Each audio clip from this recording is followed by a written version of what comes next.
with Boris, you never quite know what will happen. This is a guy whose major mode of transport through his life has been the seat of his pants. And has he escaped it by the seat of his pants again? Always say it's been a week in politics, but it really has been because, of course, we had the much anticipated Sue Gray report. We had a very stormy session in the House of Commons with the Prime Minister saying that he was humble, but then going on the attack against Sir Keir Starmer, or Sir Beer Korma, as he called him. Then we had, of course, this big announcement from Rishi Sunak. But has it calmed down for the Prime Minister? Did he do enough to quell that rebellion from the backbenchers? Well, time will tell. It does look like people are still agitating. More MPs have now put their letters of no confidence into the 1922 committee. Well, let's get the views of somebody who has studied Parliament and Westminster fastidiously over the decades, Michael Cockerell. He's probably the most established political documentary maker, and he's the author of Unmasking Our Leaders. Michael, welcome to the show.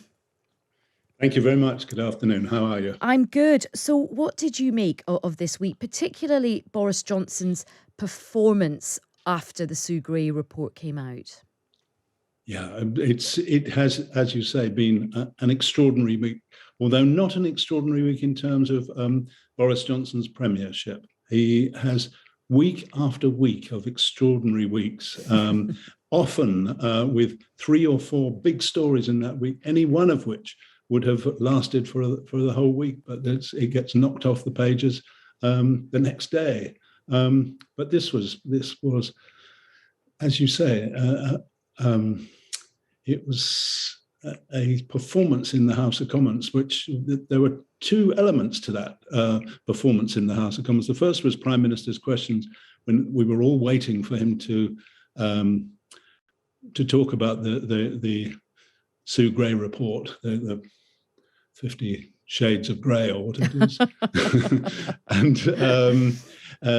and so he couldn't really talk about it because he had his statement prepared for after PMQs, but he went for Keir Starmer quite hard. I think it was just to gee up his troops so that when he talked about the Sue Gray report, they would be in a mood to go on cheering.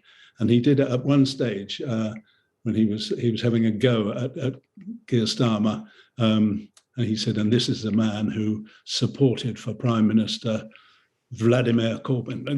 Vladimir Corbyn. It was a wonderful pretend Freudian mistake, and it got a good laugh. But once he made his statement, and his statement was pretty thin in terms of the kind of things that had come out in the Sue Gray report, but he said he was humbled.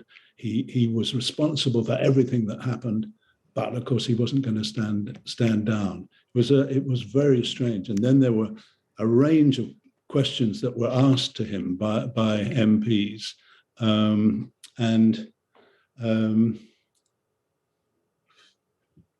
I can't remember him answering one of them, actually. And there was then the press conference in the House of Commons after that. And again, he said he was being generous, and he allowed 9 questions, but none of which did he answer. He just hid behind the various things that I didn't know.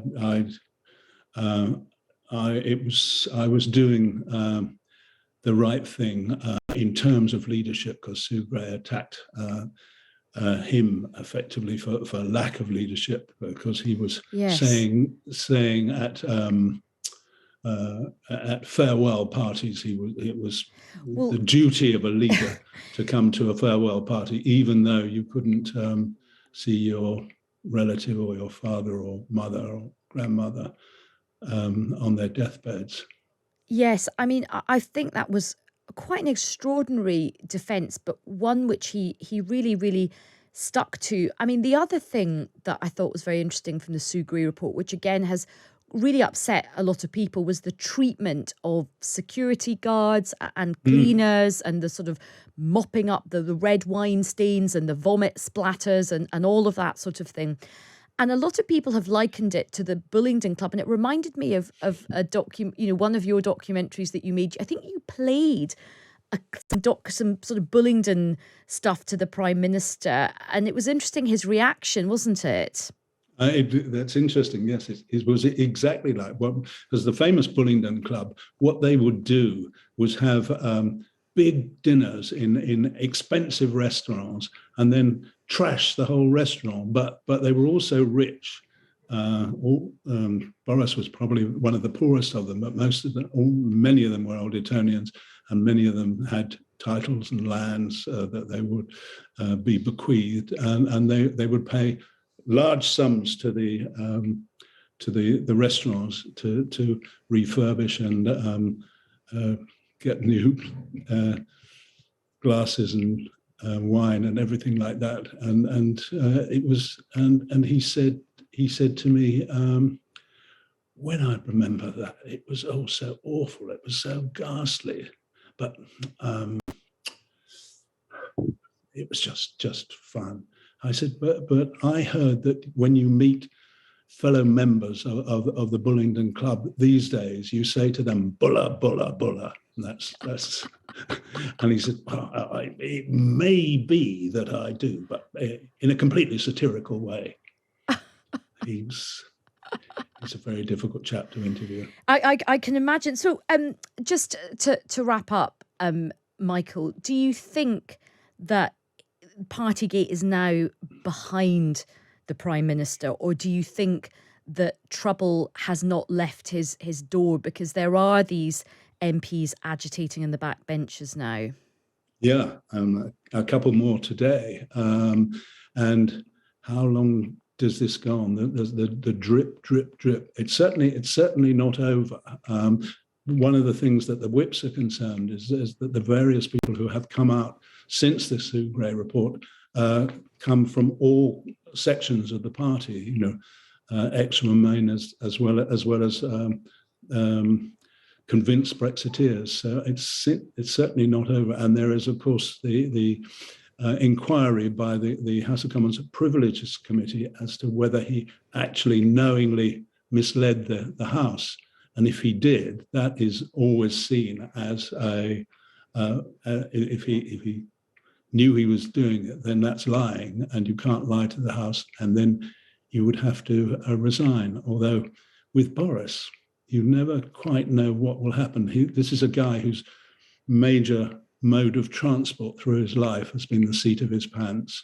And has he escaped it by the seat of his pants again?